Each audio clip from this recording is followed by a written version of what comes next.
오늘 본문은 예수님이 붙잡히신 후 처음으로 신문, 재판 과정 속의 신문이죠. 신문 받으시는 장면을 소개합니다. 동시에 베드로가 예수님을 세 번이나 부인하는 모습도 보여줍니다. 두 가지 사건인데요. 이 두 사건 속에서 예수님과 베드로 사이의 대조가 뚜렷이 드러납니다. 본문 12절로 13절을 보면 예수님은 이렇게 몸이 결박당하신 채로 안나스에게로 끌려가십니다. 당시 대제사장은 가야바인데 안나스는 그의 장인입니다. 안나스는 그 오랫동안 대제사장으로 섬기다가 본디오 빌라도의 그 전임 총독, 유다 총독에 의해서 해임된 상태입니다. 하지만 현직에서 물러난 이후에도 여전히 실세처럼 마치 조선시대 상왕처럼 그렇게 권력을 행사하는 중입니다. 유대인들이 변함없이 그를 정신적인 지주로 인정하기 때문입니다. 예수님은 유대 종교자들의 종교 지도자들의 기득권에 큰 위협이 됩니다. 그러다 보니 도저히 그냥 내버려 둘 수가 없습니다. 그래서 그들은 예수님을 붙잡은 후에 먼저 최고 실세인 안나스에게로 끌고 갑니다. 예수님이 붙잡히시자 다른 제자들은 다 도망가 버리고 두 사람만 멀찍이서 따라갑니다. 그들은 시몬 베드로와 또 다른 제자 한 사람입니다. 이 다른 한 제자는 대제사장과 아는 사람입니다. 이 아는이라 번역된 헬라어 단어는 단순히 그냥 안면이 있는 정도를 말하는 게 아니에요. 마치 친구나 친척처럼 상당히 가까운 사이를 가리킵니다. 많은 학자들은 이 사람을 예수님이 사랑하시는 제자 곧 요한이라고 봅니다. 요한이 이제 복음서에서 종종 그 다른 제자라고 불리기 때문입니다. 이때 요한은 예수님과 함께 대제사장의 집들에 들어가지요. 반면에 베드로는 들어가지를 못하고 문 밖에 우두커니 서 있습니다. 그러다가 이제 요한이 보니까 안 되겠으니 요한이 이제 나가서 문 지키는 여자에게 말해 베드로를 데리고 들어옵니다. 그때 문 지키는 여자가 베드로를 딱 보고 한 가지 질문을 던지죠. 너도 이 사람, 예수, 너도 이 사람의 제자 중 하나가 아니냐? 이것은 예수님과 베드로의 그 관계성을 묻는 질문이죠. 베드로는 시치미를 똑 떼고 나는 아니라 그 관계를 단호히 부인합니다. 여기서 베드로가 사용한 그 헬라어가 우크에임인데요. 우크가 낫이란 말이고 에이미는 이다 할 뜻은 우크에임이란 말이 인상적입니다. 예수님의 우리 주일날 살펴봤죠. 예수님의 그 자기 표현, 자기 계시 표현인 에고에이미를 생각나게 하는 우크에이미를 간단하게 베드로가 쓰는데 한번 보세요. 조금 전 자기를 잡으러 온 로마 군병들에게 자신의 정체성을 떳떳하게 밝히신 예수님이 아닙니까? 그죠? 아주 떳떳하게 당당하게 이렇게 숨김없이 드러내고 말씀하셨죠. 예수님이 죽음의 위협에도 불구하고 그 정체성을 숨기시지 않은 것입니다. 자기는 하나님의 아들이요 아버지를 계시하시는 메시아라는 거죠.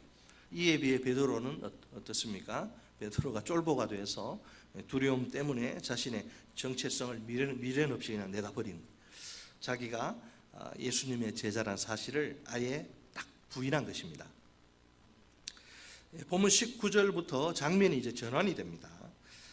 예수님이 그 집 안에서 대제사장에게 신문 받으시는 그런 상황입니다. 대제사장이 예수님께 두 가지를 묻습니다. 하나는 제자들에 대한 것이고 다른 하나는 예수님의 가르침에 관한 것입니다. 여기서도 예수님은 물러서지 않고 아주 당당한 태도를 보이십니다. 본문 20절로 21절에 따르면 예수님은 그동안 은밀하게 가르치신 적이 없습니다. 모든 유대인들이 모이는 회당과 성전에서 공개적으로 많은 사람들 앞에서 가르치시죠. 그래서 예수님의 가르침을 들은 사람이라면 누구나 그 질문의 답을 다 알아요. 그러니까 굳이 예수님께 물을 필요가 없는, 예수님께 묻지 말고 그렇게 궁금하거들랑 그 들은 사람들이 하도 많으니까 그 사람들에게 물으면 되는 거예요. 예수님은 그 이야기를 하시는 거예요. 왜 나한테 묻느냐? 나보다 훨씬 많은 사람 들었는데. 바로 그때 곁에 선 그 아랫사람 중 하나가 손으로 예수님을 이렇게 때립니다. 함부로 대제사장에게 말한다는 이유 때문에 말입니다. 대제사장에 대한 예수님의 태도가 아주 건방지고 무례하게 짝이 없다는 거죠. 사실은 예수님이 무례한 것이 아니라 그가 무례한 것이죠. 감히 일개 죄인 인간인 주제에 참 대제사장이신 예수님을 손으로 때리며 혼을 내다니요. 인간 대제사장의 편에 서서 참 대제사장을 몰라보고 무시하는 것입니다. 역설적인 모습이 아닐 수 없습니다. 이번에는 예수님이 반응하실 차례죠. 23절 말씀. 예수께서 대답하시되 내가 말을 잘못하였으면 그 잘못한 것을 증언하라. 바른 말을 하였으면 내가 어찌하여 나를 치느냐 하시더라. 아멘. 자, 예수님은 자기를 친 그 아랫 사람에게 강력히 항의를 하십니다. 왜 죄 없는 자기를 치느냐는 것이죠. 부당한 폭력에 맞서서 이의를 제기하시는 것입니다. 일반적으로 여러분 피의자가 신문을 받는 모습과 비교하면 어떻습니까? 원래 그 피의자에겐 신문 자체가 엄청난 스트레스로 다가올 수밖에 없습니다. 보통 피의자들은 두 가지 상반된 반응을 보이는데요. 첫째로 혐의 내용을 완강히 부인하는 경우입니다. 증거가 불충분하기 때문에, 증거가 없으면 이게 안 되거든요. 증거가 불충분하기 때문에 자기가 승산이 있다 이렇게 판단할 때죠. 그래서 버틸 수 있을 때까지 버티고 또 버티는 거예요. 둘째로 순순히 그냥 다 불어버리는 거죠. 신문에 협조하는 경우. 증거도 명확하고 안 돼, 아무리 봐도 이거 안 될 것 같아요. 모든 걸 그러니까 이제 체념한 상태일 때, 즉 자포자기의 심정일 때입니다. 다만 조금이라도 이제 형량을 좀 이제 줄이고 싶은 그런 간절한 마음뿐입니다. 분명 지금 예수님은 범죄자로 몰려서 신문을 받으시는 중입니다. 그죠? 그럼에도 불구하고 전혀 그런 모습은 보이질 않습니다. 위축이니 의기소침이니 하는 말들과는 거리가 먼 상태입니다. 오히려 적극적이고 당당한 모습으로 주저없이 그냥 하시고 싶은 말씀 다 하시는 거예요. 신문을 진행하는 안나스 입장에서는 이게 더 이상 할 말이 없습니다. 논리적으로 예수님을 반박할 재간이 없기 때문이죠. 예수님에 대한 신문을 이제 계속 진행하기가 어려운 상황입니다. 결국 신문은 여기서 중단되고 맙니다. 안나스는 예수님을 결박한 그대로 대제사장 가야바에게 보냅니다. 또다시 본문 25절에서 장면이 전환이 되는데, 이제 다시 바깥 장면, 신문장에서 이제 바깥으로 시몬 베드로가 밖에 지금 서서 뭘 하고 있어요? 불을 이렇게 쬐는 장면이죠. 이때 베드로와 함께 불을 쬐던 사람이 그에게 한 가지 질문을 던집니다. 너도 그 제자 중 하나가 아니냐? 갑자기 그냥 가슴이 철렁하는 느낌이에요. 베드로는 이번에도 부인하여 자기는 아니라고 잘라 단칼에 그렇게 말합니다. 자, 그런데 본문 26절에 의하면 얼마 안 있어 또 비슷한 상황이 펼쳐집니다. 대제사장의 종의 하나, 다른 복음서에 이건 말고라고 하는데, 대제사장의 종의 하나, 곧 베드로에게 그 귀를 잘린 그 사람의 친척이 이제 나섭니다. 베드로가 예수님과 함께 동산에 있는 걸 자기가 두 눈으로 똑똑히 보았다는 거죠. 자, 그 앞에 두 경우와는 좀 다릅니다. 이번에는 확신에 찬 목격자의 이제 진술까지 등장을 하네요. 자, 이런 식으로 번역할 수 있는데, 좀 이 말은요, 사실은 고발하는 느낌이 강합니다. 나는 내가 그 사람과 함께 동산에 있는 것을 보았다. 그렇지 않아? 고발하는 거예요. 이번에도 역시 베드로는 강하게 부인합니다. 놀랍게도 바로 그때 부인과 동시에 꼬꼬닭이 이제 울기 시작합니다. 베드로에게는 온몸에 그냥 소름이 확 돋는 그런 닭 울음소리가 아닐 수 없습니다. 쇠몽둥이로 뒤통수를 사정없이 강타당한 그런 충격, 메가톤급 충격이겠죠. 예수님의 예언이 네가 나를 닭 울기 전에 3번 네가 나를 부인하리라. 예수님의 예언이 정확히 성취된 것입니다. 전 자기는 아니라 그랬거든요. 그가 그토록 부정하고 싶은 그 일이 실제로 벌어지다니요. 예수님의 총애를 받던 수제자 베드로가 스승을 헌신짝처럼 버린 배신자로 전락한 겁니다. 자, 오늘 본문은 우리에게 예수님과 베드로 사이에 뚜렷한 대조를 보여줍니다. 예수님의 신실한 모습과 베드로의 실패한 모습이 대조를 이룹니다. 예수님은 인류 구원을 위한 십자가 고난의 길을 자발적으로 당당히 걸어가십니다. 그분은 아무것도 부인하시지 않습니다. 대제사장이나 그의 아랫사람의 위협 따윈 전혀 두려워하시지 않습니다. 반면에 베드로는 겁에 질려서 예수님을 3번이나 딱 잡아 떼면서 3번이나 모른다고 부인합니다. 평소에 자신만만하던 그런 모습은 온데간데 없고 졸장부처럼 목숨을 구걸합니다. 예수님의 그 수제자인 베드로가 이처럼 아주 처참하게 실패한 이유는 무엇일까요? 뭐 여러 가지 이유들을 말할 수 있고 학자들이 많은 이유들을 이야기하는데 가장 결정적인 것은 그를 사로잡은 죽음에 대한 공포입니다. 여러분, 이 세상에 공포가 많이 있는데 가장 강력한 게 죽음에 대한 공포죠. 솔직히 말해서 안전과 생존에 대한 욕구는 누구에게나 있어요. 저에게도 있고 여러분에게도 있고, 이거 인간의 본능이라고 할 수 있습니다. 인간은 좀 안전하게 살기 원하고 끝까지 살아남기를 원하죠. 인간의 본능. 그 욕구 자체가 잘못된 건 아닙니다. 평상시에는 이게 별 문제가 되지 않아요. 지나치면 또 이게 안 되는데 강박에 빠지죠. 그러면 지나치지 않을 정도로 적당히 이게 유지만 되면 괜찮아요. 근데 만약 베드로처럼 그 욕구가 심각하게 위협을 받는 그런 상황이 오면 어떨까요? 현재 예수님은 범죄자로 몰려 재판 중인데 유죄 판결 받는 것이 시간 문제예요. 베드로가 예수님의 제자인 것이, 범죄자 예수님의 제자인 것이 드러나면 그도 무사하지 못하겠지요. 어떤 식으로든 엮여서 불이익을 당할 게 뻔합니다. 상상하기조차 싫지만 최악의 경우에는 목숨을 잃을지도 모릅니다. 장담할 수 없어요. 물론 그렇게 범죄자와 연루되어 처벌을 받는 것은 좋지 않은 일이죠. 그죠? 그런 상황만큼은 무슨 수를 써서라도 피해야 하겠지요. 그렇다면 지금 베드로에게 있는 위험 요인은 무엇일까요? 재판을 받으시는 예수님과의 관계가 잠재적 위험 요인입니다. 아직까지는 재판 결과가 나오지 않은 상태니까 초기이기 때문에 여유가 좀 있어요. 하지만 이제 얼마 후에 재판 결과가 틀림없이 나올 텐데 그러면 이제 이야기가 달라집니다. 예수님이 무죄로 풀려나실 가능성보다는 유죄가 확정되어 처벌받으실 가능성이 더 크니까요. 그가 안전과 생존을 누리려면 이 위험 요인을 최대한 빨리 제거하는 게 좋습니다. 그 방법이 무엇입니까? 예수님과의 관계를 청산해야죠. 예수님과의 관계를 깨끗이 정리하는 것입니다. 이제부터 자기는 예수님과 아무런 관계가 없는 사람으로 살면 돼요. 지난 3년 반의 그 제자의 삶은 뭐예요, 그러면? 과거도 부정해야죠. 지난 3년 반의 그 제자의 삶은 꿈속에서나 그냥 떠올릴 법한 빛바랜 추억이 되는 거예요.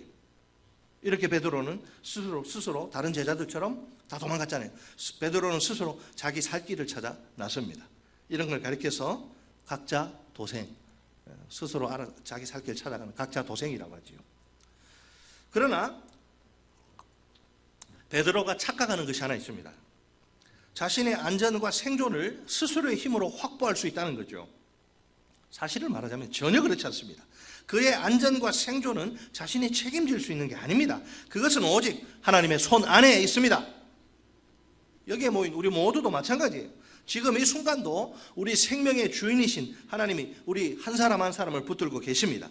이 하나님의 붙으심 속에서만 우리가 안전과 생존을 보장받고 누릴 수 있습니다. 특히 위기의 순간이라면 더더욱 그래요. 성경 속에서 우리는 택한 백성을 위해 친히 일하시는 하나님을 만납니다. 대표적인 성경 구절이 2개 있어요. 오늘 본문은 책갈피 딱 해놓으시고 우리 구약성경 시편 121편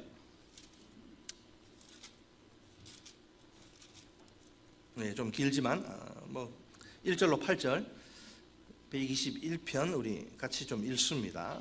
구약성경 897쪽 시편 121편 1절로 8절 시작. 내가 산을 향하여 눈을 들리라. 나의 도움이 어디서 올까? 나의 도움은 천지를 지으신 여호와에게 서로다. 여호와께서 너를 실족하지 아니하게 하시며 너를 지키시는 이가 졸지 아니하시리로다. 이스라엘을 지키시는 이는 졸지도 아니하시고 주무시지도 아니하시리로다. 여호와는 너를 지키시는 이시라. 여호와께서 내 오른쪽에서 내 그늘이 되시나니 낮의 해가 너를 상하게 하지 아니하며 밤의 달도 너를 해치지 아니하리로다. 여호와께서 너를 지켜 모든 환난을 면하게 하시며 또 내 영혼을 지키시리로다. 여호와께서 너의 출입을 지금부터 영원까지 지키시리로다. 아멘. 하나님이 누구세요? 우리가 믿고 섬기는 하나님이 누구십니까? 하나님 우리의 영원한 보호자이십니다. 그분이 오늘도 택한 백성인 우리를 지키십니다. 그 지키심의 능력이 얼마나 탁월한지를 보세요. 하나님의 지키심의 결과가 무엇입니까? 완벽한 보호요, 완전한 안전입니다. 낮에 해가 우리를 상하게 할 수 없습니다. 밤의 달도 우리를 해칠 수 없습니다. 이 낮의 해와 밤의 달은 인생에서 만나는 모든 고난을 상징하는 비유 표현이죠. 여러분, 우리 인생 가운데 찾아오는 고난이 얼마나 많습니까? 한 고난 넘기면 또 고난이 오고, 그런 게 인생이. 하지만 그 어떤 끔찍한 고난도 우리를 무너뜨릴 수 없어요. 우리를 파괴할 수 없어요. 왜? 이처럼 하나님이 우리를 지키시니 우리는 그 안에서 언제나 안전합니다. 다음은 이사야 43장 1절로 2절 말씀입니다. 야곱아, 너를 창조하신 여호와께서 지금 말씀하시느니라. 이스라엘아, 너를 지으신 이가 말씀하시느니라. 너는 두려워하지 말라. 내가 너를 구속하였고 내가 너를 지명하여 불렀나니 너는 내 것이라. 내가 물 가운데로 지날 때에 내가 너와 함께 할 것이라. 강을 건널 때에 물이 너를 침몰하지 못할 것이며 내가 불 가운데로 지날 때에 타지도 아니할 것이요 불꽃이 너를 사르지도 못하리니. 아멘.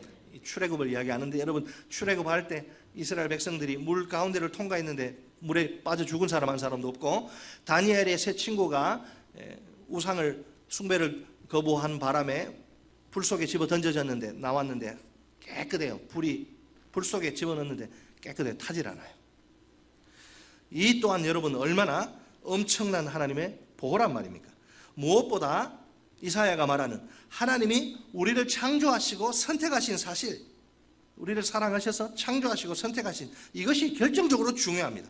이 사실, 여러분, 하나님이 우리를 사랑하셔서 창조하시고 선택하셨다. 이게 우리 삶에 어떤 의미가 있습니까? 우리가 무슨 일을 만나든지 만사 형통을 누릴 수 있단 말이 아니죠. 하나님이 그런 식으로 우리에게 고난 면제 보증서 주시지 않아요. 예수 믿는 사람이건 믿지 않는 사람이건 같이 교통사고 당하고 암 걸리고 그래요. 다 고난 다 받아요. 고난은 우리 모든 그리스도인들에게 피할 수 없는 현실입니다.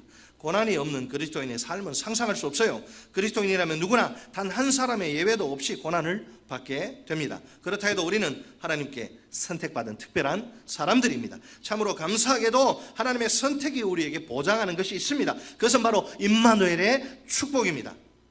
곧 하나님이 한순간도 멈추시지 않고 우리와 동행하신다는 것이지요. 우리가 때로는 물 가운데로 건너가야 할지도 몰라요. 혹은 불 속을 걸어가야 할지도 모릅니다. 우리에게 그런 혹독한 고난의 현실이 펼쳐진다 할지라도 괜찮습니다. 조금도 두려워할 필요가 없어요. 하나님이 그 순간에도 우리와 함께 하시기 때문입니다. 우리를 모든 환난에서 안전하게 지켜주시기 때문입니다. 따라서 죽음의 공포는 발로 뻥 하고 차버려야 합니다. 과연 오늘 이 세상에서 그리스도인으로 살아가는 우리는 어떻습니까? 자, 혹시 우리 가운데 인생의 위기를 만나신 분은 안 계십니까? 누구나 그런 위기 앞에서는 한없이 약해질 수 있습니다. 평소에는 믿음이 좋은 것 같은데 이런 막 정말 감당하기 어려운 위기를 만나면 한없이 우리가 약해져요. 이러다 내가 망하면 어떡하나? 내 처자식은 어떡하나? 내 인생 여기서 끝나면 어떡하나? 없이 두려운 거예요.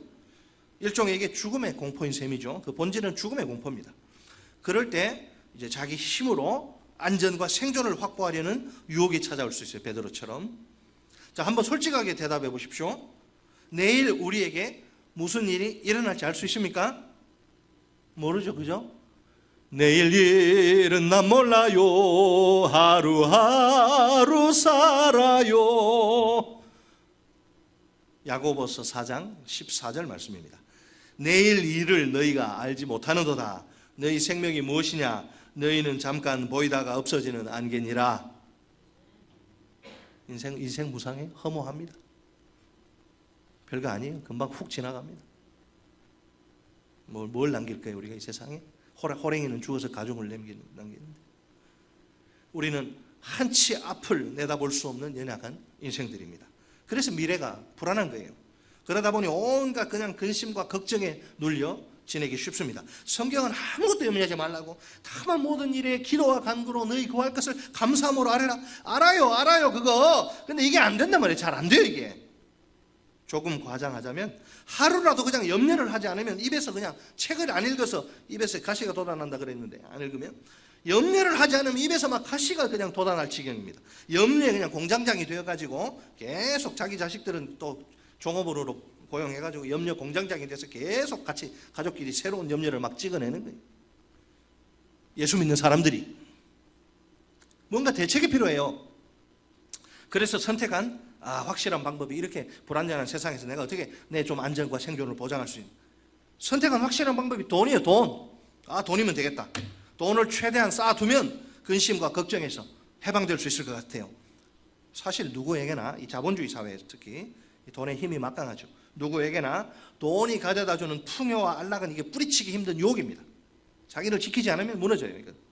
문제는 이제 거기에 빠지다 보면 돈이 하나님 자리를 찬탈할 위험이 크다는 겁니다. 자칫하다간 돈이 자기 인생의 주인이 되는 거예요. 돈에 질질 끌려다니는 인생.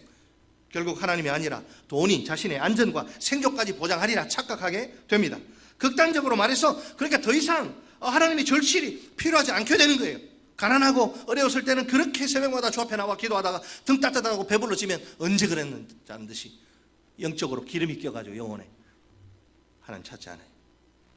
점점 성경과 복음에서 멀어지는 그런 안타까운 인생이 될 수밖에 없습니다. 그러나 여러분 반드시 기억하십시오. 안전과 생존은 우리가 그런 식으로 스스로의 노력으로 확보할 수 있는 게 아니에요. 이 세상 그 어떤 것도 우리의 안전과 생존을 보장할 수 없습니다. 책임질 수 없습니다. 그것은 오직 생명의 주인 되신 하나님만이 우리에게 주실 수 있어요. 우리가 하나님의 손 안에서만 안전과 생존을 보장받을 수 있습니다. 자, 그렇다면 우리가 해야 할 일은 무엇일까요? 자, 우리 다 같이 하박국 2장 4절 말씀을 보겠습니다. 구약성경 1303쪽 1303쪽 하박국서 2장 4절 하반절 1303쪽 하박국서 2장 4절 의인은 그 2장 4절 하반절에 의인은부터 살리라까지 2장 4절 하반절 말씀 한 목소리 읽습니다. 시작. 의인은 그의 믿음으로 말미암아 살리라. 아멘. 이 믿음이 우리는 세상 사람들은 돈이 명예 권력 이런 것이 삶의 생활 방식이지만 우리는 이것이 라이프 스타일이에요. 믿음이 우리 라이프 스타일. 하나님이 그분의 백성인 우리에게 항상 요구하시는 거 믿음입니다. 네가 믿음이 있느냐? 주님 보세요. 제자들이 언제 막 야단 맞고 책망당합니까? 믿음 없을 때 어찌하여 믿음이 적으냐? 어찌하여 이렇게 믿음이 없느냐? 하나님이 그분의 백성인 우리에게 항상 1차적으로 요구하시는 건 믿음입니다. 믿음이 뭐예요, 여러분? 믿음이 무슨 뜬구름 잡는 것 같은 추상적 개념이 절대로 아니에요. 우리의 삶에 구체적으로 큰 파워를 발휘하는 큰 영향력을 행사하는 하나님의 선물이에요. 그게 믿음이. 우리에게 하나님을 향한 믿음이 정말 살아있다면 그 믿음이 내 삶을 통해 드러나야 합니다. 믿음 없는 사람들과 다른 내 삶이 나타나야 되는 거예요. 그러니까 삶 속에서 믿음이 열매를 맺어야 한다 이 말입니다. 믿음이 역사할 때에 모든 근심과 걱정과 죽음의 공포가 사라져요. 예수 믿는다고 하면서 늘 근심하고 염려하면 믿음이 적은 거죠. 예수 안 믿는 사람 걱정하고 근심하고 예수 믿는데 걱정 근심하면 그 사람에게 믿음이 뭐예요? 그럼 믿음은 그런 게 아니에요. 믿음이 내 속에 살아 역사하면 열매가 나타나요. 내가 확신의 사람이 되고, 그죠? 걱정 근심이 사라지고 밤에 수면제 안 먹어도 잠 잘 자고 그렇게 되는 거예요. 우리의 삶을 지탱하고 이끄는 원동력은 돈이 아니고 믿음이 우리의 라이프 스타일, 생활 방식이 되어야 합니다. 우리가 매일매일 하나님을 더욱 철저히 신뢰하고 더욱 온전히 의지해야 합니다. 우리가 어떤 경우에라도 베드로의 실패를 되풀이하지 하지 맙시다. 그 전체를 밟으면 안 돼요. 스스로의 힘으로 안전과 생존을 확보하려고 애쓰는 것은 어리석은 짓입니다. 특히 우리가 돈에 속지 말아야 합니다. 돈을 많이 쌓아둔다고 해서 안전과 생존이 보장되는 게 결코 아니에요. 이 세상 그 무엇으로도 우리가 안전과 생존을 보장받을 수 없습니다. 광야와 같은 인생길, 도처에 온갖 위험이 도사리고 있습니다. 그래도 하나님이 이 인생길에 우리와 동행하여 주시겠다고 임마누엘에 주시겠다고 약속하십니다. 오늘 우리의 안전과 생존은 오직 하나님의 손 안에 있습니다. 하나님은 택한 백성인 우리를 지키시는데 탁월한 능력을 가지고 계십니다. 그분의 완벽한 보호 속에서 우리는 완전한 안전을 누릴 수 있습니다.